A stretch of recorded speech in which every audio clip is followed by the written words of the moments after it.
And this is another graph showing the fact that in the middle, median half above, half below, the income in 2013 was actually lower than it was a quarter century ago. You know, when you talk about median income, it's obviously an average of different groups in our society, different demographic, social demographic groups. One particular demographic group that I feel a lot of empathy for are males. And if you look at the median income of male workers in the United States, they're lower than they are 40 years ago. So if you want to understand why there is a certain amount of anger you sometimes see in American politics among males, particularly white males, you get a part of, that shows you part of the reasons. Well, income is only one aspect of inequality. There are inequalities in wealth are even greater. 8 Americans who've inherited their money from 2 families, neither of which engaged in good practices. I mean, actually, really bad. I won't describe how bad they are, but those 8 people have more wealth than the bottom 44% of America, which is testimony, of course, to how little wealth there is at the bottom, as well as how much wealth there is at the top. In the United States, we have high levels of inequality of health because we don't have a public health service, a national health service.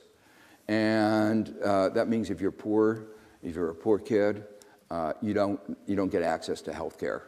Obama tried to rectify that, but there's been enormous opposition, and it's still in many parts of the country, particularly in the South, if you are poor, you do not have access to public health. And it shows up in the statistics in a very dramatic way. Among poor American, say, women, there's been a decline. Those who don't graduate from high school, for instance, there's been a decline in life expectancy of 3-4 years, as bad as what's been happening in Russia. You know, it is really amazing what is going on. And there are also inequalities in access to justice. One of the essays in the book talks about these inequalities in access to justice. So I jokingly say, and every morning Americans, young kids have to, we have these rituals where you pledge allegiance to the flag of the United States of America, and one of the lines is with justice for all, and we've now amending that to say with justice for all who can afford it. So our view, even of justice, is changing. Now, of all the aspects of inequality, I think the most invidious and most inconsistent with our self-image is inequalities of opportunity. That, you know, Americans like to think, and others look at America and say it's a country of equal opportunity. And yes, there are some people who do make it from the bottom to the top or middle to the top, and there are some very talented immigrants who are able to make it from the bottom to the top. But when a social scientist and economist talks about equality of opportunity, they're not talking about these exceptions. What they're talking about is what happens on average. And you ask that question, it turns out that America has less equality of opportunity than even old Europe. And in old Europe, I put England. We have much less equality of opportunity than say, the Scandinavian countries.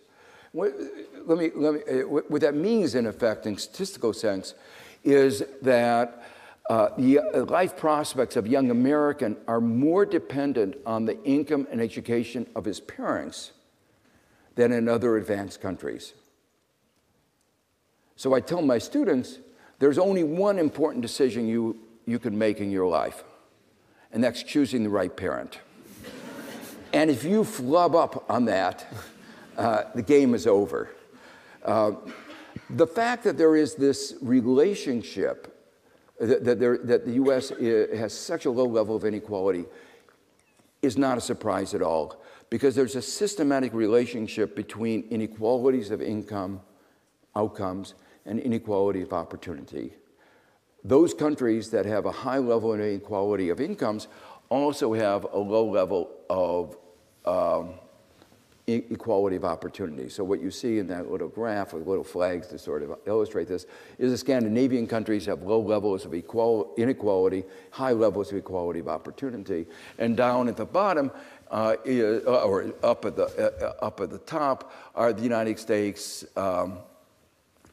where, and UK is up there too, with very low levels of equality of opportunity or measures of mobility. There are other metrics, all of which give basically the same picture.